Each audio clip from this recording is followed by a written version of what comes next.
So today, we're going to dive into a really fascinating theory about one of our most basic emotions, pride. According to one speaker, if we just understood this one feeling, it could unlock a whole new kind of leadership, one that could literally change the world. Yeah, I know, it's a huge claim, so let's break down how this is all supposed to work. It all kicks off with this simple but really deep question that, we've probably all asked ourselves. Is pride a good thing we should hold on to, or is it something we need to just get rid of? The answer, according to this theory, is, well, it's not that simple. In Korean, the word for this specific kind of self-respect is 자존심, and the speaker describes it as a true double-edged sword. It's powerful enough to be the foundation of your entire life, but at the same time, it can be destructive enough to burn everything you've built right to the ground. See, the core idea isn't that 자존심 is bad. Not at all. In fact, it's seen as the very foundation of who you are. The real danger pops up when we apply that pride to the wrong things. That's when this powerful, positive force can flip and become a weapon you turn on yourself. Just think about those classic stories of feuding families, right? Like Romeo and Juliet. The speaker points to stuff like that as a perfect example of misplaced pride. Each family's jajanshim is so intense that they'd rather see everything destroyed than back down even an inch. It's a total lose-lose, and it's all driven by pride. So this brings us to the big question.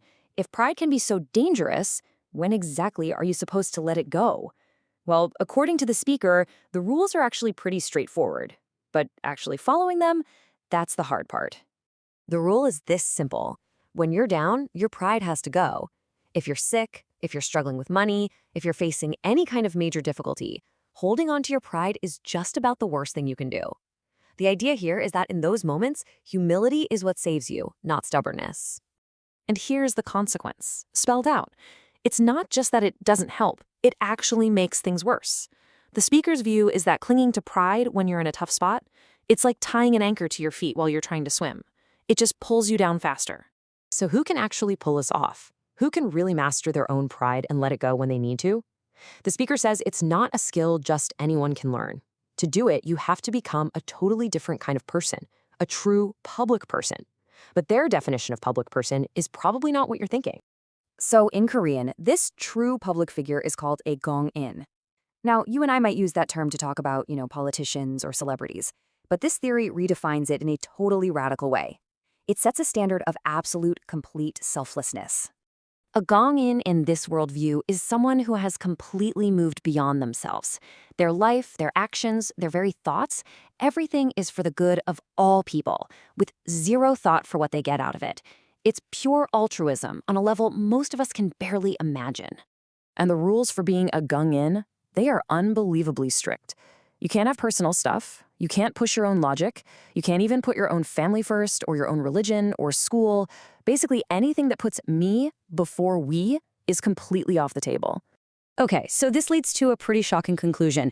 If you use this impossibly high standard, the speaker declares that humanity has never, not once in all of recorded history, produced a true public figure. Not a single one. Now, that sounds pretty pessimistic, right? But this is where the theory takes a really hopeful turn. The speaker argues that all of history has just been one long prep course for this very moment. We are, according to them, standing at the dawn of a new era, where the first true gongwin can finally appear.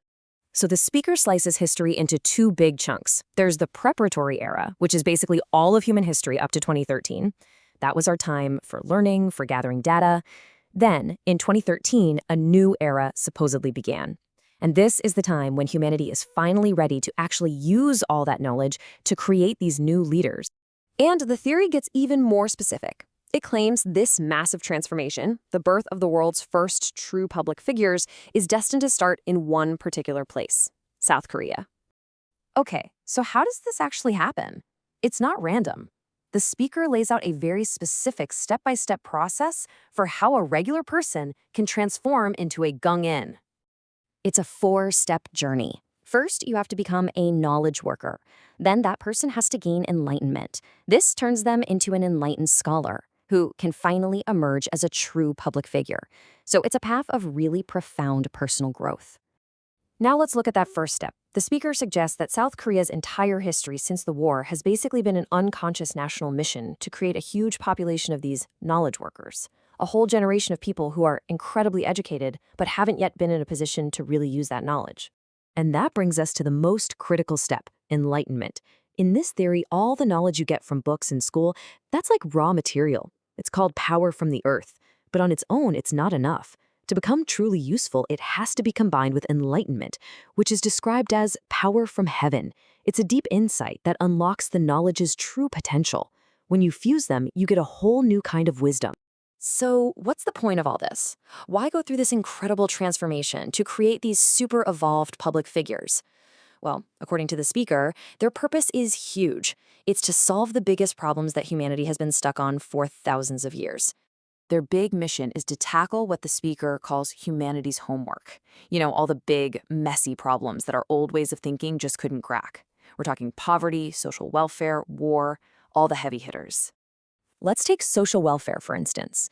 The speaker argues that everything we've tried so far, giving aid, handing out food, those are just band-aids. They're a form of protection, but they're not a real solution. A gong-in, using this enlightened wisdom, wouldn't just patch the problem. They would design a brand new, flawless system that gets rid of it for good. And this quote really captures the whole vision. The goal is to create a perfectly designed society, one where all the old conflicts and problems just cease to exist because it's being run on a higher, more complete level of wisdom. And so, this entire incredible theory leaves us with one massive, lingering question. It's a whole framework for a new kind of human leadership, and it all starts with something as personal as pride. If this really is the start of a new era, who's going to be the first person to walk this path and become humanity's first true gong-in?